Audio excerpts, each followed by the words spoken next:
You have questions and we have answers for you.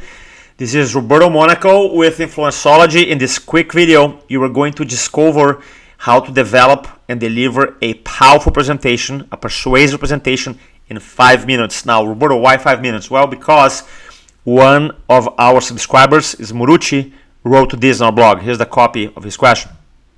Say, hi Roberto, thanks for the great tips on opening.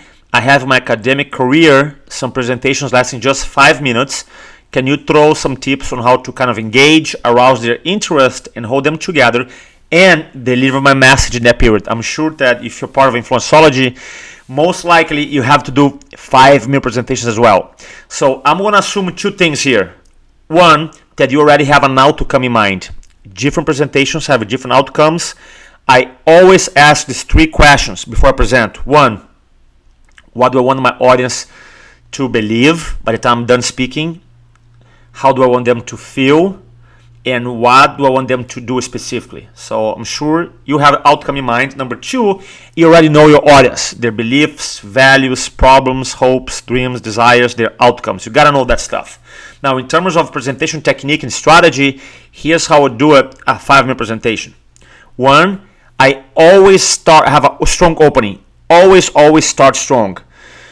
Most people go, hi, thanks so much for being here. I want to acknowledge your time. So grateful, yada, yada, yada. I don't do that. You want to make sure you break their thinking pattern and you capture them immediately. What kind of tools do I use? Well, question, statement, stories, and sometimes I do a physical active exercise to engage them right away. As a matter of fact, I'm going to put a link for a video here that I recorded a couple months ago that you can engage your audience physically and prove your point over 5 minutes within 30 seconds. It's really powerful. In this example here, you can see how I did it. So opening strong first. Number 2, pre-frame. Roberto, what is pre-framing? Pre-framing is how you position your message. It's almost like you control your content and what your audience wants to notice and see. For example, right now, the lenses of my computer is pre-framing this message. There's a lot of things going on in my house here, but you cannot see. All you can see is me because the lenses control what you can see. Pre-framing is almost like that. Now, usually in pre-framing, there's a lot of things that you can do. Big why pre-framing, giving them the reasons to listen to you. Content pre-framing, how increase the relevancy of information. Participation pre-frame, personal story. Now, obviously, in 5 minutes, you don't have time to do everything, but here's a line that you can use. In the next 5 minutes, you are going to discover XYZ. You use that line because you put your audience in your talk, and use the word discover, which is better than learn, because people don't want to learn, but they want to discover. Right? So step number 2, pre-framing. So I open, number 1, 2, pre-frame. Then I'm going to go into my body, the major part of the presentation. Step number 3, your body. There's several ways to organize the presentation there. I found that if I want to really get leverage and get their attention, I always want to introduce the problem or the major concern, tell my audience experience, prove it, that's true, and then I talk about solution to that problem and also prove that is true, and I give them a how-to. Like the how-to, obviously you're not going to give the whole solution because you don't have time in 5 minutes, but you want to give maybe 1 or 2 or 3 tips on how to solve the problem. Why?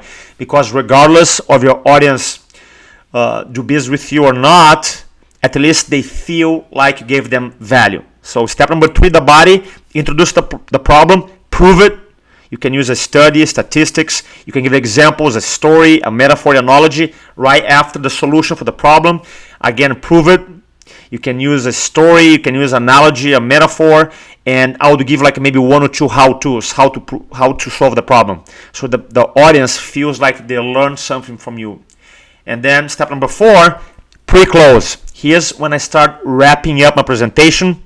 A couple things happen during the pre-close. 1, I do a very quick recap, something like, hey, today we talk about this problem, and here's what to do about it. 2, I overcome the major concern. In 5 minutes, you don't have time to address every single objection, but you want to address at least one.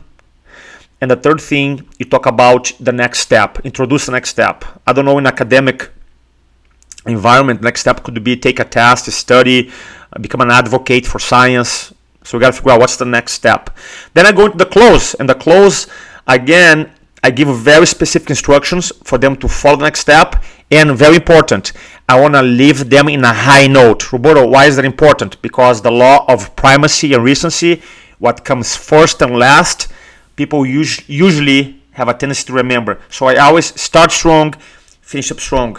How do I do that? Well, by telling a quick story, asking a question, telling them a quote, giving them something that has an emotional appeal. Let me recap for you. Step number 1, open up a presentation powerfully, break their thinking pattern, make sure the audience pay attention to you. How do you do that? With a quote, story, question, physical activity exercise. Step number 2, pre-frame your message, position yourself in your message. Step number 3 is the body, the major part of the presentation. There's several ways to organize your content. One of them is introducing the problem, then a solution. Introduce the problem, prove that it's real, give an example, story, maybe a metaphor, an analogy, talk about the solution, prove that's real, include a story, and always make sure you have like maybe 1 or 2 or 3 how-tos, how to do it, because people want to make sure they leave the talk or presentation with content, with how, okay, I know how to implement this. This is very important. Step number 4, you start pre-closing, you give a quick recap. So today you talk about the problem and what to do about it, the solution. You overcome the major concern or issue or the objection that the audience has. In 5 minutes, you don't have time to overcome a 20 concern, so address the major one. And you start giving directions in the next step or your offer. What do you want the audience to do? And the last step is the close. You give very specific directions, and you want to leave on a high note because of the law of primacy and recency. And how do you leave them on a high note? You can pose a challenge, ask a question, tell a story or a quote, but make sure you leave them in a high note. For more information on how to deliver a presentation in 5 minutes, in 5 hours, in 5 days, just go to www.influencingfromthefront.com. Again, www.influencingfromthefront.com. I talk to you soon. Bye-bye.